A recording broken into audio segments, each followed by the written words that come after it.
what can we do to fight human trafficking? Well, one thing you can do is know how to locate the human trafficking hotline. There's a website that's specifically called that. It's the Human Trafficking Hotline website. If you go to that website, which I'm doing right now, right at the very top, it says Get Help, 24/7 confidential. It's got the phone number, 1-888-373-7888. The TTY, 711. And then it's got text. People can just text if they need help. 233-733. So if someone is a victim, or if you suspect that somebody is a victim, you can contact these numbers. You can text, you can call. According to that website's national statistics, it says the National Human Trafficking Hotline maintains one of the most extensive data sets on the issue of human trafficking in the United States. The statistics contained on this website are based on aggregated information learned through signals, phone calls, texts, online chats, emails, and online tip reports received by the trafficking hotline. The data do not define the totality of human trafficking or of a trafficking network in any given area. The trafficking hotline uses this data to help human trafficking victims and survivors, and to provide the anti-trafficking field with information to help combat all forms of human trafficking. In order to ensure a high quality of data, the National Human Trafficking Hotline reviews cases of potential trafficking and records the information included below. Due to delays in data cleanup, more recent statistics may not be available. This page contains the most recently available information. Data is dynamic and subject to change as the hotline continues to respond to victims of trafficking. Therefore, the data reported is likely to have minor fluctuations based on when the data for the report was retrieved. Current report is based on data retrieved on November 15th, 2022. So that was the last update, sounds like. Total national statistics. The National Human Trafficking Hotline uses the word case to represent distinct situations of trafficking reported to the hotline. A case can involve one or more potential victims of trafficking and can be reported to the hotline through one or more conversations via call, text, email, online report, or web chat. The use of the word case is not an indication of law enforcement involvement in the situation. Polaris, so this is the name of a company that I believe that manages this hotline. Polaris has changed the way we present certain data to include contacts initiated by text and chat. As a result, data obtained before this change may not match what is currently available on the site. All right. The next section says all-time statistics since 2007. Signals. The Human Trafficking Hotline has received 399,494 signals since its inception, mostly through the hotline call and SMS report, so calls and texts. Third in line was online reporting. Cases. Since its inception, the Human Trafficking Hotline has identified 82,301 cases of human trafficking, 1,604, I totally said that wrong, 164,839 victims were identified in these cases.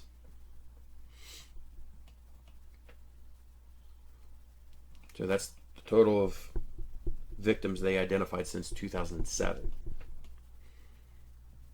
And then it's got a section on statistics by year, but I'm definitely not going to be reading all the years. I'm just going to do the most recent that they have.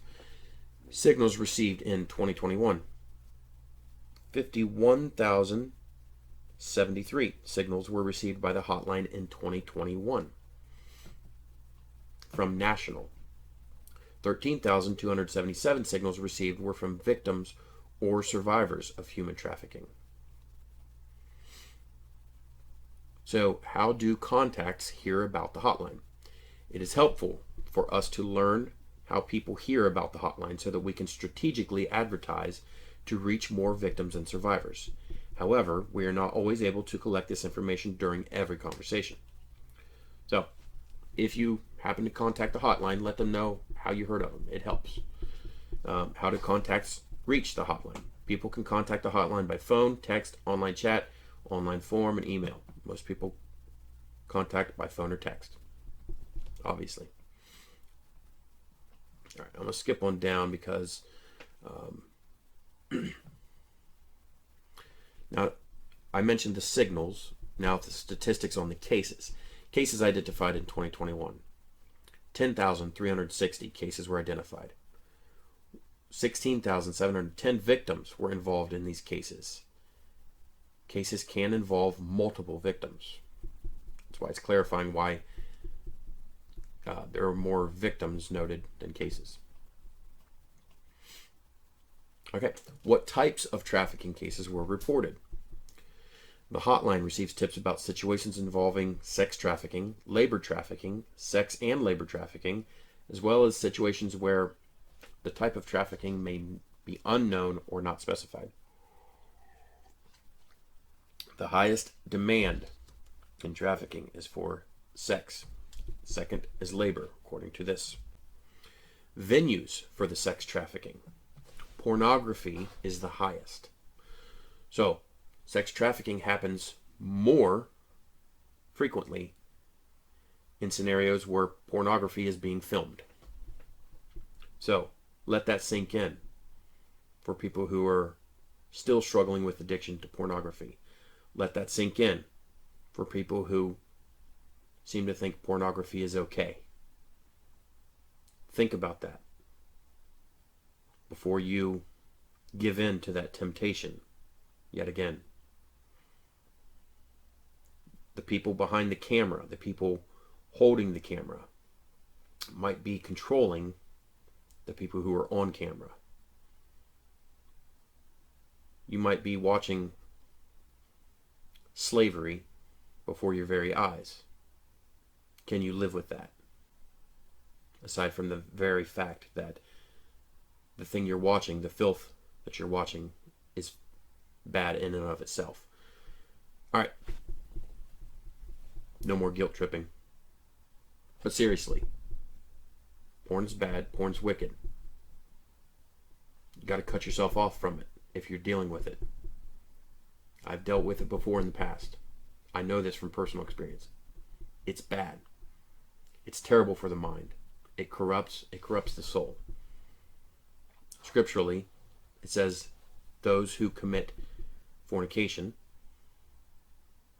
adultery, sin against their own souls. This is a soul wounding sin. All right, other venues for sex trafficking. There are other places where it happens. Illicit massage and spa businesses, hotels and motels, residence-based commercial sex, so on and so forth. But those are the top ones. Venues for labor trafficking, domestic work, agricultural and farms, construction, restaurant and food service, and so on and so forth. Those are the top ones.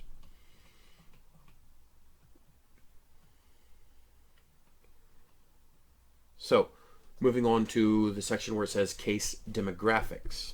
So this is where it talks about the makeup of the victims. It says, the hotline only collects demographic information for victims and survivors in a trafficking situation when appropriate. These numbers are not cumulative, as one case can involve multiple victims and survivors.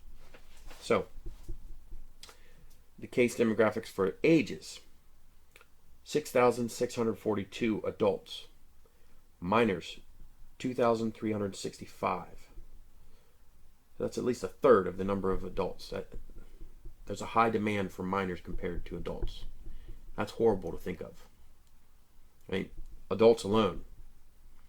But genders: most victims are female, 8,142 compared to males, 1,292 in these cases. And then citizenship: foreign nationals were fall prey to this more than U.S. citizens. And then it goes on to go signals and cases by state. I'm not going to list every single one of those, of course. It would take too much time. But the highest ones are like border states. California's, I think, the highest one. Texas was a pretty big one. And then I think Georgia.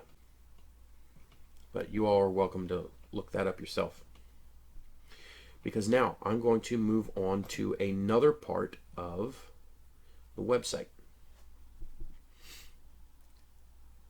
Bear with me here as I click on over to it.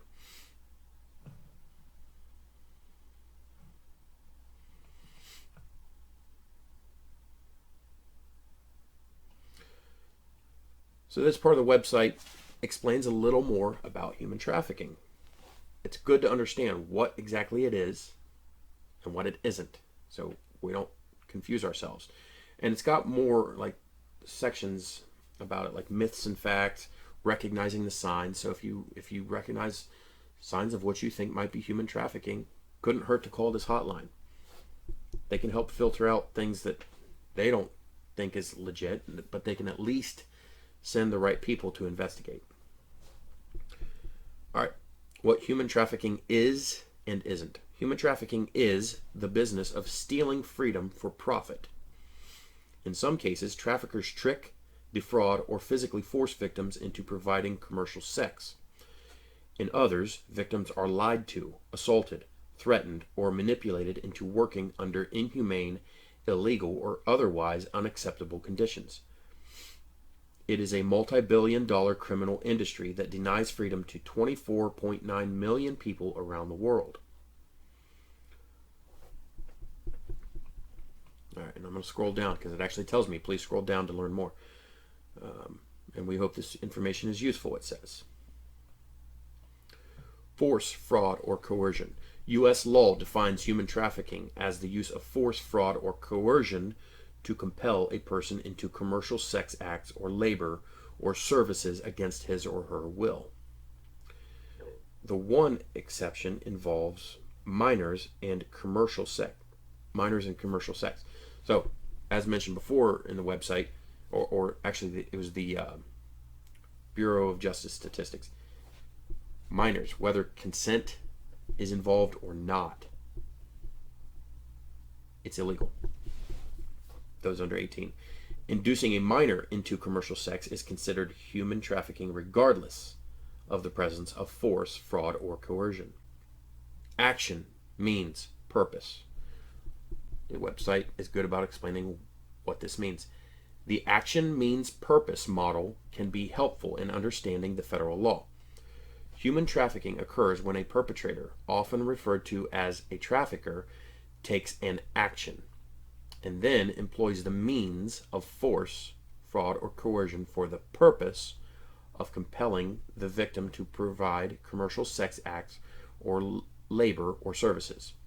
At a minimum, one element from each column must be present to establish a potential situation of human trafficking.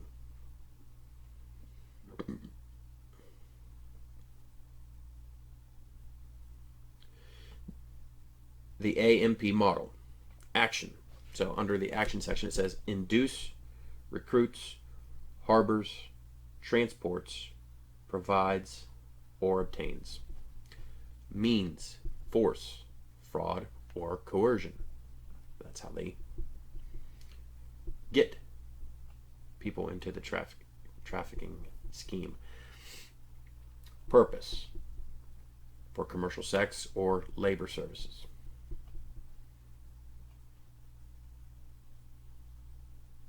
And it goes on to say how many people are trafficked in the U.S. yearly.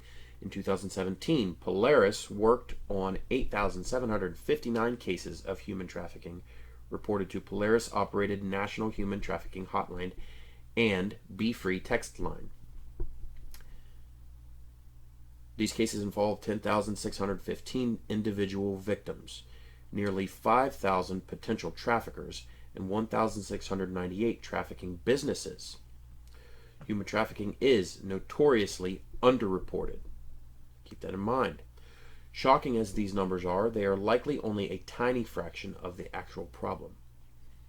So who is vulnerable? Human trafficking can happen to anyone, but some people are more vulnerable than others. Obviously, children, which they're going to mention.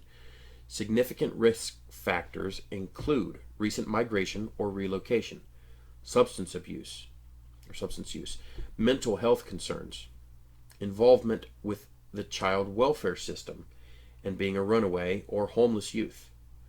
Often, traffickers identify and leverage their victims' vulnerabilities in order to create dependency. Now I'm going to stop right there. In previous videos, I've discussed gender ideology. I've discussed my difference of opinion, where I definitely draw the line and disagree with gender ideologues, people who actually believe boys can be girls, girls can be boys, they can change their gender on a whim. And they talk about the LGBTQ etc. population being at higher risk for being homeless or being alienated from their families. Those who claim to be allies or defending these groups are actually a major part of why some of these children run away from their families, because they make it seem like their families, their parents, will never understand them. Only your allies, only your close friends in your safe space understand you. Your parents will never understand you. They're old, they're boomers, they're stuck in the past. Any effort to separate, to divide family unity, any effort to drive a wedge between parents and their children, the bond that they have, can cause children to run away. So those of you who claim to stand up for LGBTQ youth, consider that when you're having talks with kids. Consider that when you try to make invalid claims that their parents will never understand them, when their parents are the most likely ones to understand them more than anybody on earth. Because you are the very ones that could be putting children at risk for running away and then becoming victims of human trafficking. All right. Who are the traffickers? Perpetrators of human trafficking span all racial, ethnic, and gender demographics and are as diverse as survivors. Some use their privilege, wealth, and power as a means of control, while others experience the same socioeconomic oppression as their victims. They include individuals, business owners, members of a gang or network, parents or family members of victims, intimate partners, owners of farms or restaurants, and powerful corporate executives and government representatives.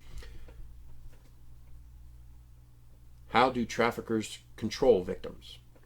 Traffickers employ a variety of control tactics. The most common include physical and emotional abuse and threats, isolation from friends and family, and economic abuse. They make promises aimed at addressing the needs of their target in order to impose control. As a result, victims become trapped and fear leaving for myriad reasons, including psychological trauma, shame, emotional attachment, or physical threats to themselves or their families. So, traffickers will literally threaten the family members of victims to keep them in line. One other thing that I noticed it didn't mention there, How do they control victims? I've read this on other websites and resources about human trafficking. Drugs, highly addictive drugs, fentanyl, hydrocodone, heroin. These are used as chemical leashes to keep people close, to keep victims from running away. Because if you keep them dependent on a drug and you make sure that you are the sole source of that drug for that person, you do your best to cut off every other source, you can keep them in line, you can control them. That's a chemical leash. And that's one reason why I oppose all efforts of libertarians to try to advocate for legalization of all drugs. Because when you legalize things that people can use to control others in such a manner, yeah, sure, free market capitalism that would increase competition, and yeah, sure, drug traffickers would be out of business, but the demand for human trafficking would then increase because there would be easier access for these drugs to be used as chemical leashes against other human beings. Not only that, but guaranteed, if all drugs became legal, somebody somewhere would eventually claim that accessing those drugs is a right. And then they would get government programs involved, and it would be incentivized for people to be on those drugs. All right. Who are the survivors? Victims and survivors of human trafficking represent every race, ethnicity, but some forms of trafficking are more likely to affect specific ethnic groups. And that wraps up that website. There are lots of other resources on there. I recommend you going there, doing your own digging into that website. It does have resources that you can share with others. Very handy website.